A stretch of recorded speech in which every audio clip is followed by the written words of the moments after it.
BRS నేత మాజీ మంత్రి ఎర్రబెల్లి దయాకర్ రావు హాట్ కామెంట్స్ చేశారు. అన్ని సర్వేలు కాంగ్రెస్ కు వ్యతిరేకంగా ఉన్నాయని, స్థానిక ఎన్నికల్లో వార్ వన్ సైడ్ ఉంటుందన్నారు. ఎర్రబెల్లి దయాకర్ రావు స్థానిక ఎన్నికలు పెడితే ఎవరి సత్తా ఏంటో తెలుస్తుందన్నారు. పాలకుర్తి నియోజకవర్గంలోని 6 మండలాల్లో గెలవకపోతే రాజకీయ సన్యాసం తీసుకుంటానన్నారు. మంత్రివర్గ విస్తరణ చేసిన వెంటనే ఈ ప్రభుత్వం కుప్పకూలడం ఖాయమన్నారు ఎర్రబెల్లి దయాకర్ రావు.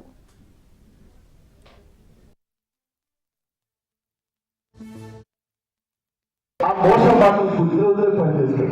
నేను 7 సార్లు గెలిచిన వాడు గెలిచిన 3 సార్లు. దయచేసి మనం అందరూ కూడా విధి చేసుకోవాలి. ఇది మోసం ప్రభుత్వానికి ఉండగానే అర్థమైంది. ఎప్పుడు మంత్రివర్గం ఇస్తున్నారు అప్పుడు పడిపోతుంది.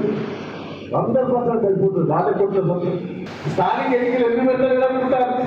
సర్వే చేస్తే ఒక 10 నియోజకవర్గాలే గెలిచేది ఉంది. దానికి మన అన్నింటి పోయినట్టు అన్ని టీఆర్ఎస్ వచ్చాయి. టీఆర్ఎస్ గెలిచే ప్రభుత్వం పడిపోతుంది. భయంతోటి స్థానిక ఎన్నికలు పెట్టలేదు. నేను మొదటి చెప్తున్నాను, దమ్ముంటే స్థానిక ఎన్నికలు పెట్టి చూడు, ఈ సత్తా మా సత్తా వెళ్తుంది. మీరు ఓడిపోయిందంటే మేము రాజకీయాల నుంచి విడుదల చేసుకుంటాం. మీరు చెప్తాను. ఇక్కడ 6 మండలాలు ఉన్నాయి. 6 మండలాల మున్సిపాలిటీలా 1 సైడ్ టీఆర్ఎస్ గెలవబోతున్నారు. వన్ సైడ్ ఎన్నికలు ఉంటాయి. రాసి పెట్టుకోండి. ఆ మోసం మాటలు పుట్టినరోజులు పనిచేస్తాయి. నేను 7 సార్లు గెలిచిన వాడు గెలిచిన 3 సార్లు. దయచేసి మనం అందరూ కూడా విధి చేసుకోవాలి. ఇది మోసం ప్రభుత్వానికి ఉండగానే అర్థమైంది. ఎప్పుడు మంత్రివర్గం ఇస్తున్నారు అప్పుడు పడిపోతుంది. 100% అయిపోతుంది. రాజకోట్ల స్థానిక ఎన్నికలు ఎన్ని పెద్దలు అనుకుంటారు. సర్వే చేస్తే ఒక 10 నియోజకవర్గాలే గెలిచేది ఉంది.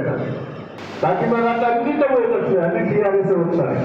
టీఆర్ఎస్ గెలిచే ప్రభుత్వం పడిపోతుంది. భయంతోటి స్థానిక ఎన్నికలు పెట్టలేదు. నేను మొదటి చెప్తున్నాను, దమ్ముంటే స్థానిక ఎన్నికలు పెట్టి చూడు, ఈ సత్తా మా సత్తా వెళ్తుంది.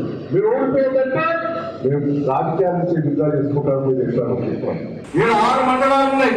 6 మండలాల మున్సిపాలిటీలా 1 సైడ్ టీఆర్ఎస్ గెలవబోతున్నారు. 1 సైడ్ ఎన్నికలు ఉంటాయి. రాసి పెట్టుకోండి.